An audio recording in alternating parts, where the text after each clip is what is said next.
I have a piece to read from Karen Unfeld, who's unable to join us today, but who will be presenting as a keynote at the conference. That'll give you a few minutes to work with Anna. Does that sound like a plan? Mm-hmm. Okay. Yeah. Carl. Okay, thank you. Just very briefly, I'm looking at wanting to talk about the ways in which Bakhtin might augment a Māori worldview. One way is through the fusion of time and space in the chronotype. And the word, and in the Māori term for that is Whare, W-A, which expresses both time and space at the same time in Māori. This is expressed in different ways throughout Māori verse and storytelling, as well as in some sort of more discursive philosophy as well. So in the main, it comes through in the following ways. When Māori say, "This is a space I occupy," they also mean this in the sense of this is a time of my ancestors and those to come as well. I believe that this is also common to other Indigenous peoples. So I'm looking forward to unpacking that in relation to Bakhtin's notion of the chronotype. There are possibly some other signposts that Bakhtin could offer that might come to light as I'm going along, which could relate to Māori sort of politics and metaphysics as well. I would add too that alongside this being an Indigenous perspective, there's also other philosophers that come to bear here, such as Friedrich von Hardenberg or Novalis, who formed the basis of my PhD, who also argued for a collapse of time and space through philosophy and literature. So that's a sort of a very broad scope of what I'm wanting to look at the moment. Thanks, Carl. Yep.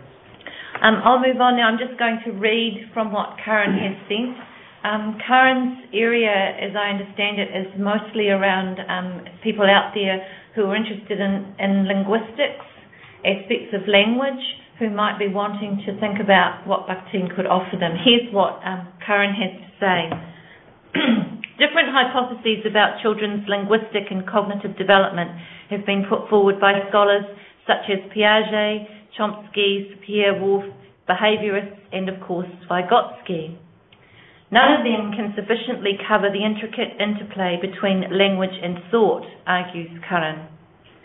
In my presentation, she says, I will thoroughly examine these hypotheses and give examples of each of their shortcomings. Although neither Bakhtin nor Voloshinov were concerned with children's linguistic and cognitive development per se, their contributions of dialogue and dialogality can broaden our understanding of children's development of speaking and thinking. These scholars should therefore be incorporated into studies of children's linguistic and cognitive development. She argues that her main reasons for making this claim are as follows. Firstly, Bakhtin and Voloshinov have highlighted the importance of dialogue. They have also clearly distinguished between outer dialogues and inner dialogues which express an individual's speaking and thinking dependent of the other.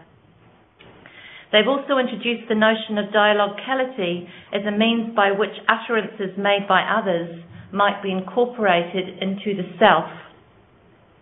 By considering the Bakhtinian and Voloshovian concepts of dialogue and dialogicality, we will get a deeper understanding of different sociocultures as to the socialization of their children, that is, what is highlighted in the socialization process, what they talk about, and how they talk about ordinary activities in the daily lives of children, and if and how the children's response in the dialogic encounters and how children's responses are responded to by an adult, something like the work you've been doing, Brigitte.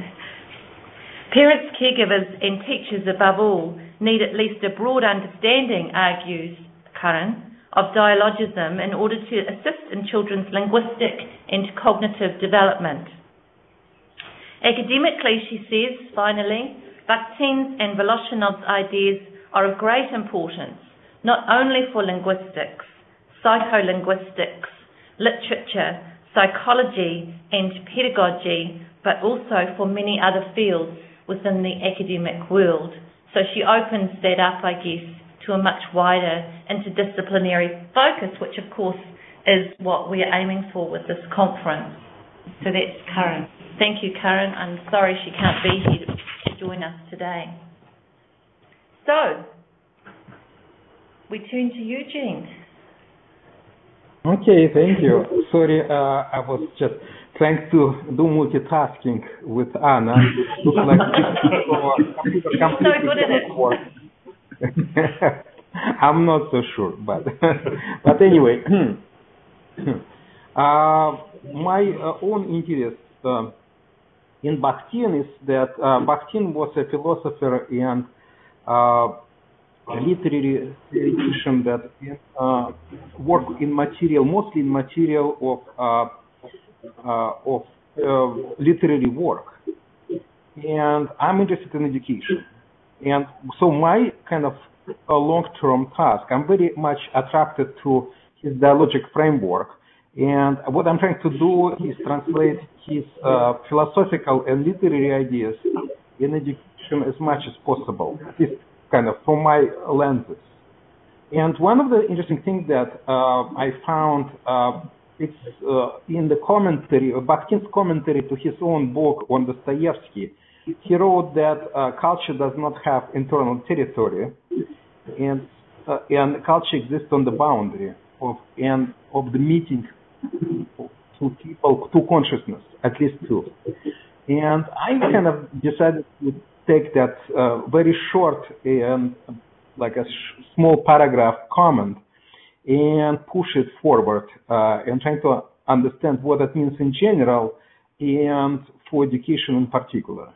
So I came to conclusion so far that Bakhtin claims that basically culture is what I would call a frame for a relational or communicative breakdown.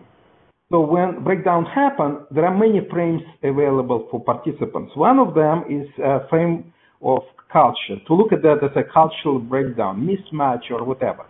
Bakhtin makes a joke, this is not Bakhtin's joke, but he makes a very good joke about that Asian Greeks didn't know about themselves a very important thing, namely that they were Asian.